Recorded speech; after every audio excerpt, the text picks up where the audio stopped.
Cooch Behar এভিএনশিল college ময়দানে জেলা বইমেলা মঞ্চের সামনে বসে আঁকো প্রতিযোগিতার আয়োজন করল জেলা বইমেলা কমিটি।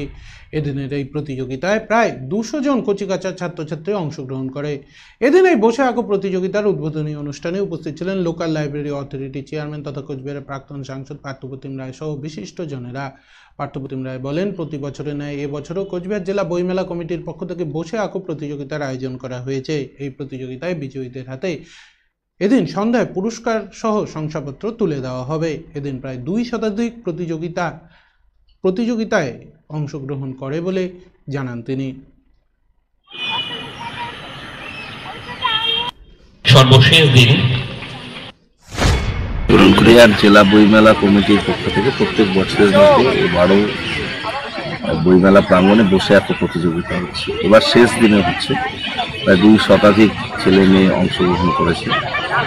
গার্ডিয়ানরা এসেছে, সকাল সকাল তারা বাচ্চাদের নিয়ে চলে এসেছে আঁকা প্রতিযোগিতা অংশগ্রহণ করার জন্য। আমরা জেলা বইমেলা কমিটির পক্ষ থেকে তাদেরকে কিছু উপহার এবং আর্টশিট আমরা হাতে তুলে দিয়েছি। তারা আঁকছে, এই 12:30 পর্যন্ত এই অঙ্ক প্রতিযোগিতা চলছে। আজকে সন্ধ্যাবেলাতেই এই প্রতিযোগিতার রেজাল্ট ঘোষিত হবে এবং যারা প্রথম হবে 3টি বিভাগের প্রথম, তাদেরকে আমরা রৌপ্য কয়েন দিয়ে, সুপার কয়েন দিয়ে পুরস্কৃত করবো, সার্টিফিকেট উপহার, এবং যারা দ্বিতীয় তৃতীয় হবে তাদেরকে পুরস্কৃত করা হবে। এভাবেই আমরা বইমেলায় প্রত্যেক বছর বসে আঁকো প্রতিযোগিতা করি। বসে আঁকো প্রতিযোগিতা বইমেলার একটা গুরুত্বপূর্ণ অঙ্গ হিসেবে রয়েছে এবং সকলেই মুখিয়ে থাকে বইমেলা বসে আঁকো প্রতিযোগিতা অংশগ্রহণ করার জন্য।